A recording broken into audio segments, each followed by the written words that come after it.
राज्यातील मुदत संपलेल्या सुमारे 14,000 ग्रामपंचायतींवर आता प्रशासक नियुक्ती होणार आहे। पण महत्त्वाचं म्हणजे विद्यमान सरपंच हेच त्या ग्रामपंचायतींचे प्रशासक असतील। तर ग्रामपंचायतीच्या सदस्यांना प्रशासकीय समितीमध्ये संधी मिळणार आहे। एकीकडे मे अखेर किंवा जूनच्या पहिल्या आठवड्यात मुदत संपलेल्या ग्रामपंचायतींची निवडणूक होण्याची शक्यता आहे। पण तोवर पुढील 6 महिने तरी सरपंचच ग्रामपंचायतीवर प्रशासक म्हणून काम करतील। राज्यातील नगरपालिका, महापालिका आणि जिल्हा परिषद पंचायत समितीच्या निवडणुका झाल्यानंतर ग्रामपंचायतींच्या निवडणुका जाहीर होतील असा अंदाज होता। मुदत संपलेल्या ग्रामपंचायतींवर प्रशासक नियुक्त होणार ही जुनीच बातमी आहे। तर ग्रामपंचायतीच्या प्रभाग रचनेचा कार्यक्रम नुकताच जाहीर झालाय।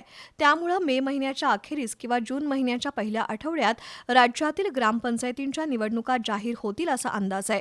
28 फेब्रुवारीला राज्यातील 60% ग्रामपंचायतींची मुदत संपत आहे, तर 40% ग्रामपंचायतींची मुदत यापूर्वीच संपली आहे। अशा परिस्थितीत आता राज्य सरकारनं एक नवा आदेश काढलाय। त्यानुसार गावातील सरपंचांना प्रशासक म्हणून नेमलं जाणार आहे। पुढील 6 महिने किंवा निवडणूक प्रक्रिया पूर्ण होईपर्यंत ग्रामपंचायतींवर प्रशासक राज असेल।